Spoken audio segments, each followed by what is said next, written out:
Solidarity messages from the sister from the All African People's Revolutionary Party, Sister Sophia. I'm sure I pronounced it right, but I'm sure she'll correct me. Can she come forward? And can you hail her?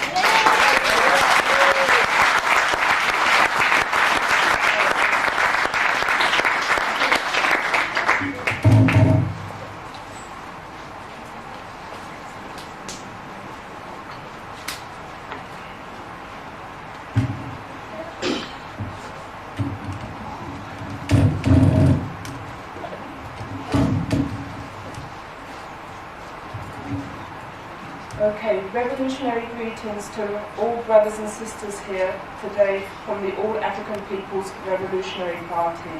And we would like to extend solidarity to the PACM, Pan-African Congress Movement, and all brothers and sisters who are sincerely organising for the liberation of Africa, our nation, and African people worldwide. We've come here today to commemorate one of our great leaders, Malcolm X, who was assassinated 26 years ago. In remembering Malcolm X, though, I have to point out that many of us come and we hail Malcolm X as we hail a lot of our leaders, but how many of us truly struggle to live up to the example which brothers like Malcolm X has set? How many of us truly struggle to live up to the example that many of our great African revolutionary leaders have left for us? And I would implore everyone here to not just to come to this meeting and hail Malcolm X, not just to pick up the books and read about him, but the important contribution which Malcolm X has made and made for us has to be exemplified by us every day in our lives as we struggle for the liberation of Africa and our people. It's not enough to come and sit down in a room and talk about Malcolm X and talk about his great contributions when we're not struggling to emulate that in our daily lives. Malcolm X was one of our great leaders, and Malcolm X was a product of the people, and it's important to emphasise that because too often in this capitalist imperialist system under which we're living, we're told that leaders are something apart from and separate than our people. Malcolm X recognised that he was a product of the people, and he recognised that the essential ingredient in the struggle for the liberation of Africans worldwide, including on the continent, was the masses of the people, not the leaders. Leaders can either help to accelerate or slow down the struggle of our people, but our people are the important ingredient, because the struggle at the end of the day is for the masses of the people and not a small minority of the people. And that was one reason why Malcolm X was such a great leader, because not only did he reflect the experience of the masses of Africans or Africans in America, but he also came to reflect the aspirations of those very people. And it's important for us to take that on board and for all of us to try to be that living example ourselves.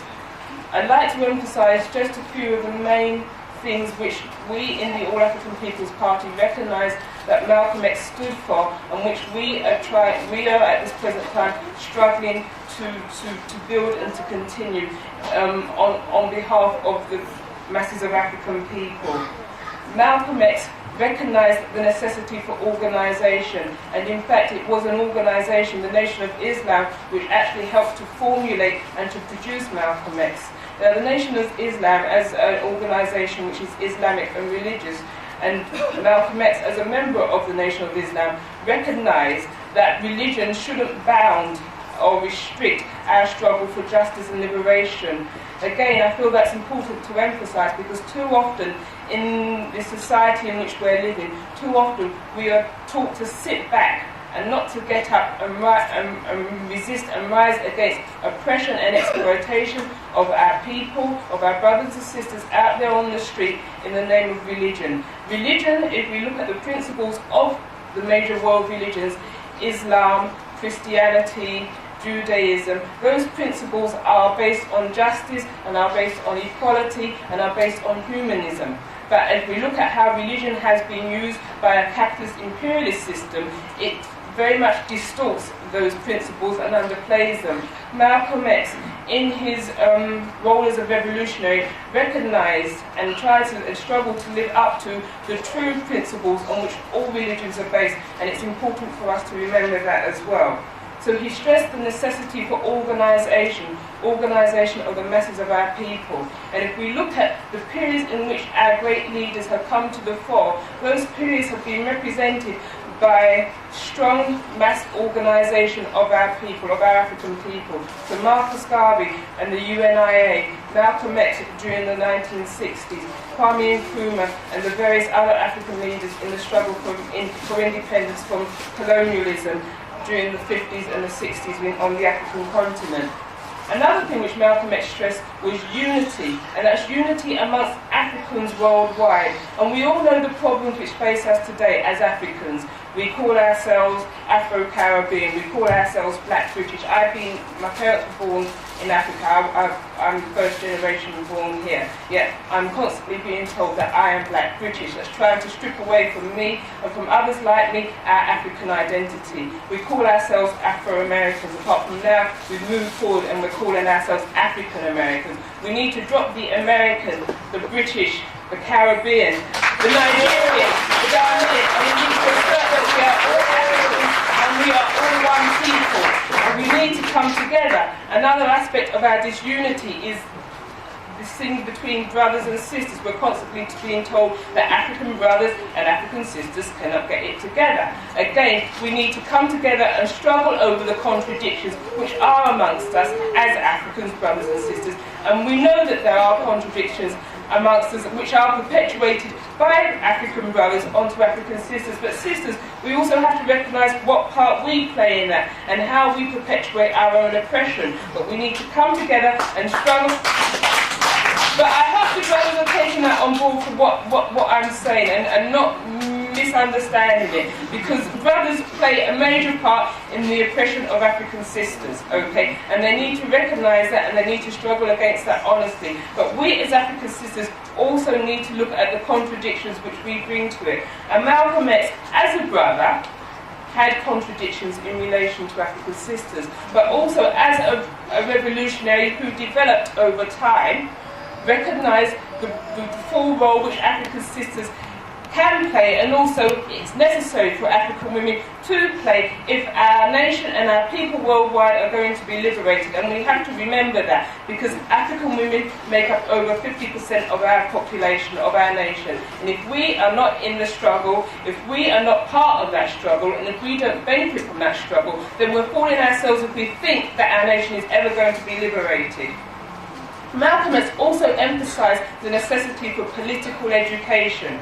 And again, if we look around at our people, one of the things which is really affecting us and really affecting the pace of our struggle is the backward mentality which a lot of us carry around with us, the confusion, the lack of consciousness, call it what you may. But we know if we go out on the streets and we talk to African people there, even if we talk amongst ourselves here, if we look at ourselves, we know that as much as we have that degree of clarity, there's an awful lot of confusion, and that's because we are growing up in a world, in a system which has constantly told us that as Africans we are backward, as Africans we are back. We are growing up in a system which promotes and pushes individualism, and as part of doing that is to discredit our contribution as an African nation to the world and the world system. And as Africans and as a nation, we have contributed to the world. Malcolm X also was very vocal on what are called enemies within, okay? And that is fellow African brothers and sisters who work against the interests of the majority of our people. And I'm sure everyone out there can point to or name people presently today within the context of Britain, African brothers and sisters, America, and the continent itself. And we have to be clear about the role those people are playing, because too often I hear Africans say that as long as they're an African, they're okay. Well, that is not correct, and that is not the truth. If we look to, say, somewhere like Zaire at this point in time is being run by basically a neo-colonial puppet. Okay, can anyone name him? Mobutu. Now Mobutu is very much working against the interests of the majority of the people in his country. He's one example. There are many more. But it's important for us to recognise that. And Malcolm X called these people Uncle Toms. We can call them collaborators, we can call them sellouts, we can call them what we may. But we need to recognise that as an aspect or a contradiction within ourselves as a nation, and struggle against those contradictions as much as we struggle against the contradiction which faces us based on our national differences, i.e. Africans as a nation against Europeans as a nation. We in the A-APRP recognise that as a fundamental contradiction, and we will talk about it in terminology or ways relating to class and class differences. I know that a lot of people, when we talk about class and class struggle, react to that. A lot of Africans react to that. But it is important for us to see that there are amongst us Africans who are aspiring to live as and emulate European ideals or Western ideals, or rather capitalist ideals and a way of life. And in doing that, they are working against the interest of the majority of our people. Okay, and it is very important for us to take that on board and not to see our struggle purely in race terms, because if we do, we are not going to go as far forward as we need to. And if we look particularly at Africa today, where the heads of all African states, with the exception of South Africa and Zambia, are Africans, we can see very much how Africans of a certain class, and those people we can call them neo-colonial puppets, are working against the interests of the majority of our African brothers and sisters. Take, for instance, the present situation in the Gulf. Countries such as Sierra Leone are sending African brothers to go and fight the imperialist war in the Gulf, okay, in the belief that they're going to have some of their debts written off, which they're not. But how many African brothers, how many African countries have sent troops down to Azania, South Africa, to fight on behalf of our African brothers and sisters there?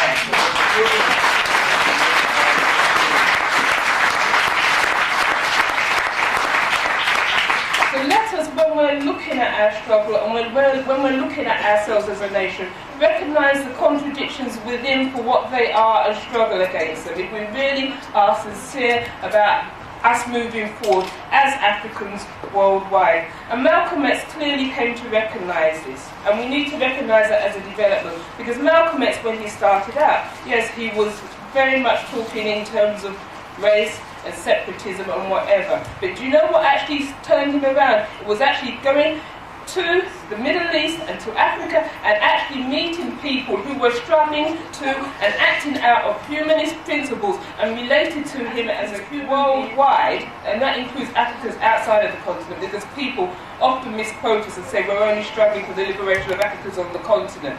Well, I'm an African who lives outside of the continent, and in fact the majority of our members at this point in time are Africans who live outside of the continent, were born outside of the continent, and whose families are outside of the continent. But we say the only solution which will actually eradicate our oppression is Pan-Africanism.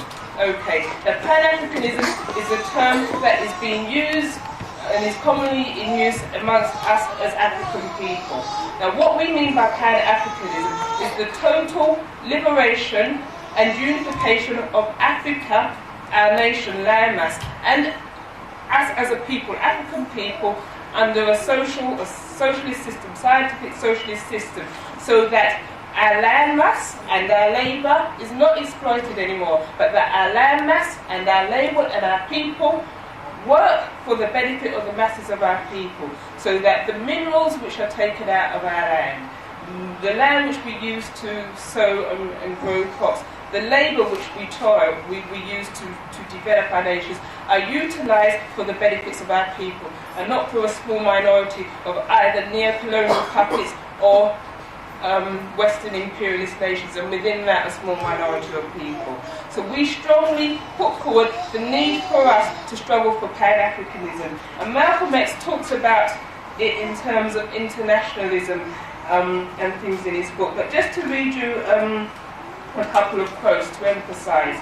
Malcolm X talks about the necessity for unity between the Africans of the West and the Africans of the fatherland. Well, I'll call it the motherland, but the fatherland will change the course of history. He goes on to say, it is time for all African Americans, as he said. So Jesse Jackson wasn't the first person who used the term, common in place what Popular Miss says. African Americans, well, we could say Africans, to become an integral part of the world's Pan-Africanists. And even though we might remain in America physically, or Britain physically, or the Caribbean physically, while fighting for the benefits of Africa, we must return to Africa philosophically, culturally, and develop a working unity in the framework of Pan-Africanism. Now, what we need to define for ourselves and agree on is what a philosophical and cultural return to Africa means. We in the A-APRP are clear about what we think it means, but I would encourage all of us to come together and to struggle for that common understanding which will actually take us as a people forward and will actually help to liberate our people worldwide. And just to emphasise a couple of things, whilst we are sitting down here today, because too often I think sometimes we feel as if we can sit back and debate about these things to eternity. Whilst we are sitting down here today, we must remember that our African brothers and sisters worldwide are continually being oppressed and exploited. Okay, so at this very moment, African brothers and sisters are dying. At this very moment, our land is being, or the wealth of our land is being extrapolated and utilised for the benefit of Western imperialist nations. So we must always bear that in mind in our struggle to build better organisations, in our struggle to gain greater clarity of what our role and our responsibility is towards liberating our nation. Thank you.